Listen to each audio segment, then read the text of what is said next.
Well, hello everybody. We are in a very different location than from being in the studio, and we are at Foster's Trail and Alpaca Farm, which is just right on the edge of Cleveland. And as you can tell, I have very special guests today.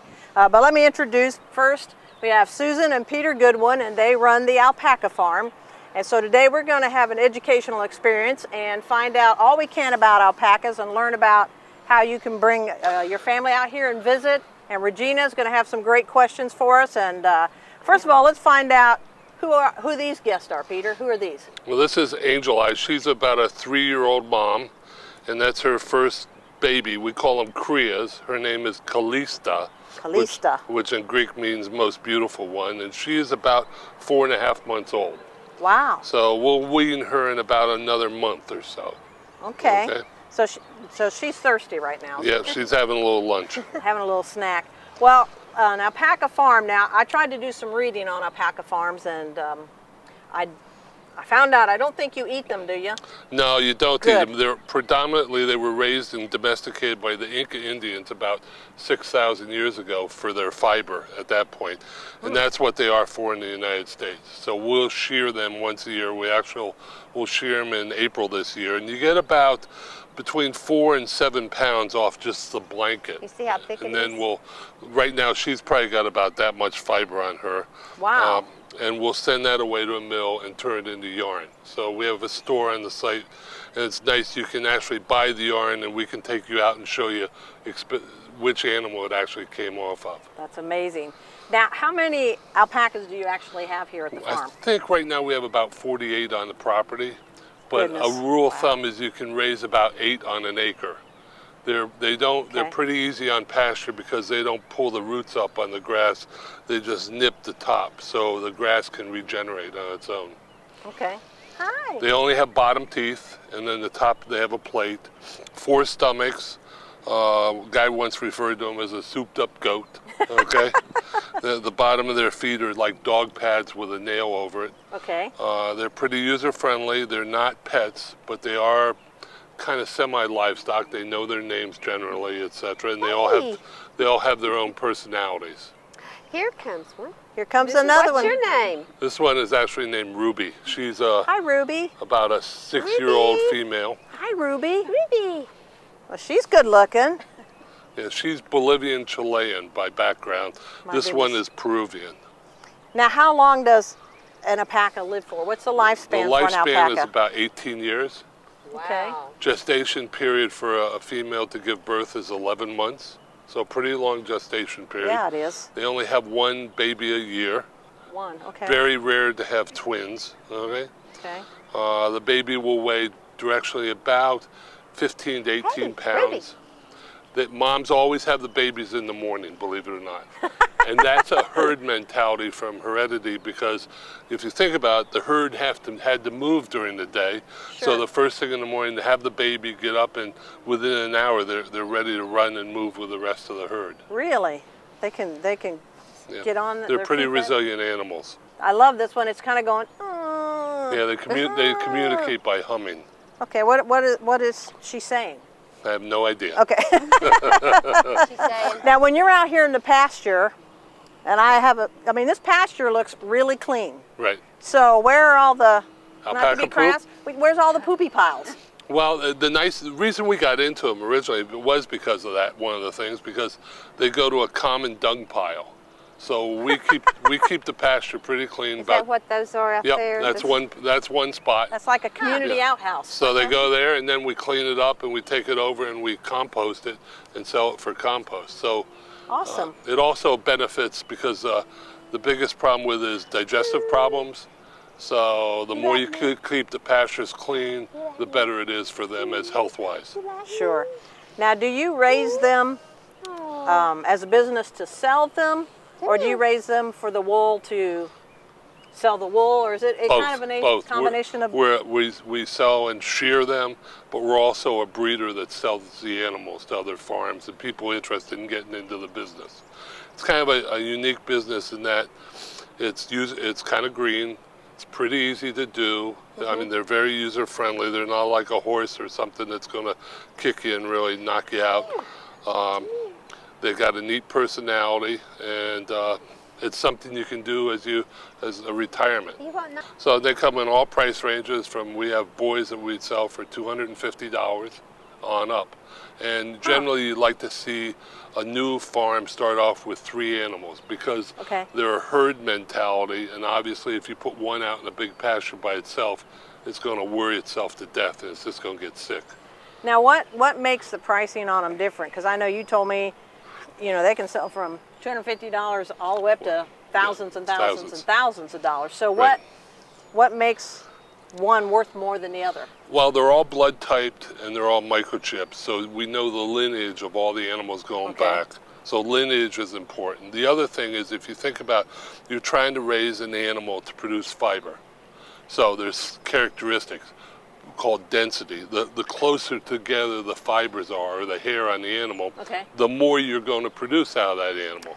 Consequently, also, the longer the fiber is, the more you're going to produce from that animal.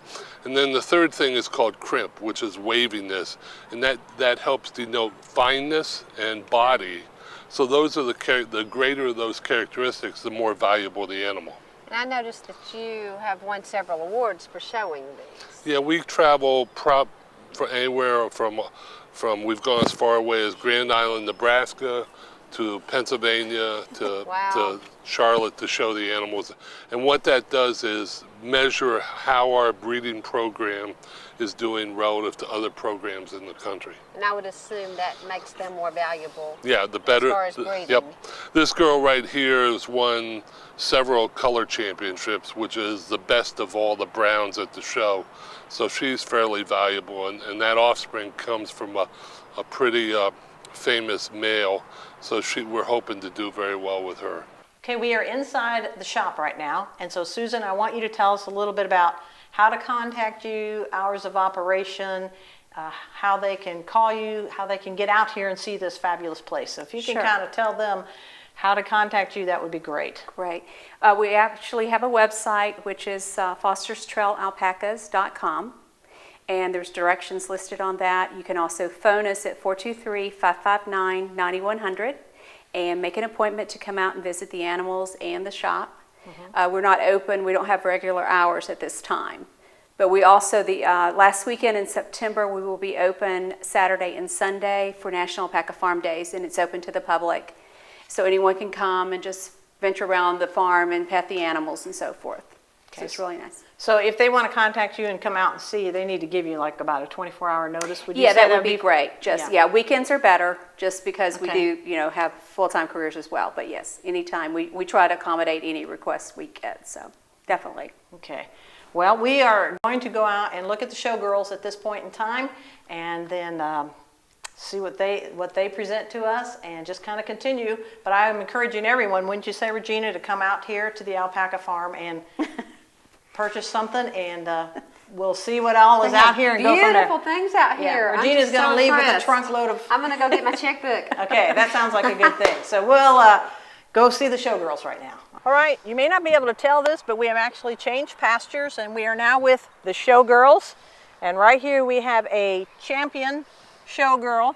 And what is her name? Her name is Miss Bacardi. Her father's name was Rum Runner, so we kind of kept it in the same family. Yeah, so we're dealing with rum here. Right. And she has won awards? Yes, several. She won a reserve color championship in Kentucky in the fall.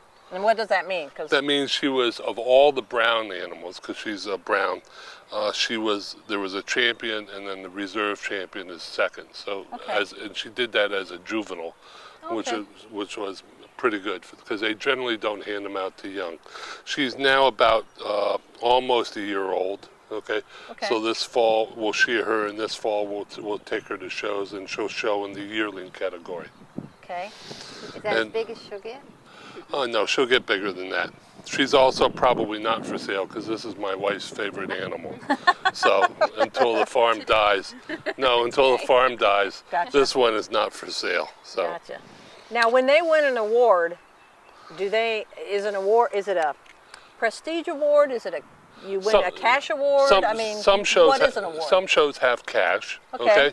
Some just prestige. They're all posted on AOBA, which is Alpaca Owners and Breeders Association.